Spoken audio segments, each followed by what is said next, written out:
BJP कोटे के मंत्री जनक राम ने जो बयान दिया है उस पर हम प्रतिक्रिया लेंगे आरजेडी के वरिष्ठ नेता अब्दुल बारी सिद्दीकी से। सिद्दीकी साहब मंत्री हैं नीतीश सरकार में, बीजेपी के नेता हैं, कह रहे हैं कि हिंदुओं के पर्व में लाउडस्पीकर पर बैन लगा दिया जाता है, डीजे पर बैन लगा दिया जाता है, इसलिए मस्जिदों से जो लाउडस्पीकर की आवाज निकलती है जान कि उस पर भी बैन लगना चाहिए, कानून सबके लिए एक बराबर है।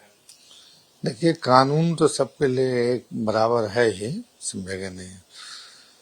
ये इंटरप्रेट कर रहे हैं दूसरे तरीके से, और भारतीय जनता पार्टी और उनके नेता देश में फिर से वो माहौल बनाना चाहते हैं जो माहौल हिंदुस्तान पाकिस्तान के बंटवारे के समय हुआ था।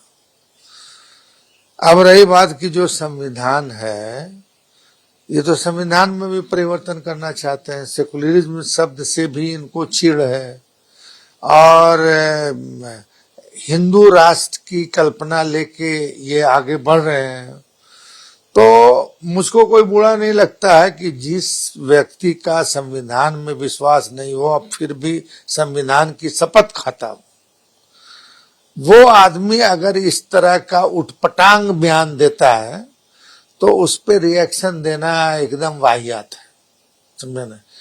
ऐसे संवैधानिक पद पर बैठे हुए व्यक्ति अगर कोई उटपटांग बयान देते हैं तो उस पे क्या रिएक्शन देना है। अब जहां तक अजान का सवाल है, अजान तो मुश्किल से 5 वक्त में 2-2 मिनट होता है।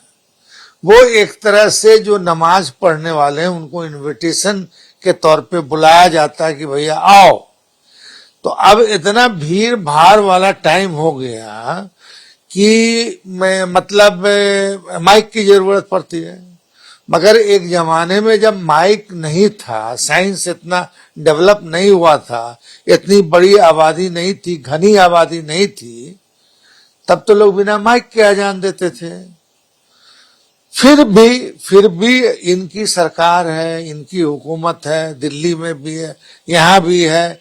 जो भी उटपटांग बोलना है, संविधान के खिलाफ बोलना है, बोलते रहे। जनता, हिंदू, मुस्लिम, सिख, ईसाई सब देख रहा है कि इनका मकसद क्या है।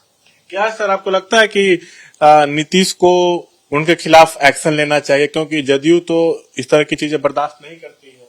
अरे भैया, तो नीतीश जी को कुर्सी चाहिए, कुर्सी में कंफर्टेबल है तो वो कुछ नहीं कर सकते। एक आखिरी सवाल सर, ऐसे बयानों से तो समाज में तनाव भी फैल सकता है, दंगा भड़क सकता है, तो मंत्री को इस सब का ख्याल नहीं रखना चाहिए। भाई, मैंने तो पहले ही कहा इसलिए कि हिंदुस्तान पाकिस्तान के बंटवारे के वक्त में जिस तरह का माहौल बनाया गया था, चाहे जिस वजह से बन गया था, उस तरह का माहौल कुछ नासमझ, अब यहाँ का जो युवा है, पढ़ा लिखा लोग समाज है, उसमें इतनी समझदारी है कि ये क्यों बोल रहा है, इसका वो क्या फायदा उठाना चाहता है, समाज को नुकसान पहुंचा करके अपना क्या फायदा उठाना चाहता है, ये आजकल सब समझ रहा है। इसलिए बहुत गंभीरता से इन लोगों की बात बहुत होशमंद लोग नहीं लेते हैं। हाँ, होशे करने वाले लोग लेते हैं, मगर होशमंद आदमी इसको कॉग्निजेंस नहीं लेते।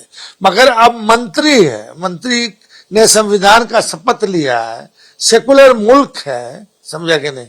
अब आप कहां क्या क्या पाबंदी लगाते रहिएगा।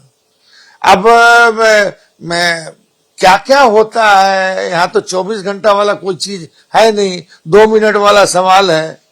इस पे भी अगर ये है तो भाई दुल्हन वही जो पिया मन भाए, आपको हमको जहां भेजना है भेज दो, मगर जितना आप कमजोर समझ रहे हो उतना कमजोर नहीं है।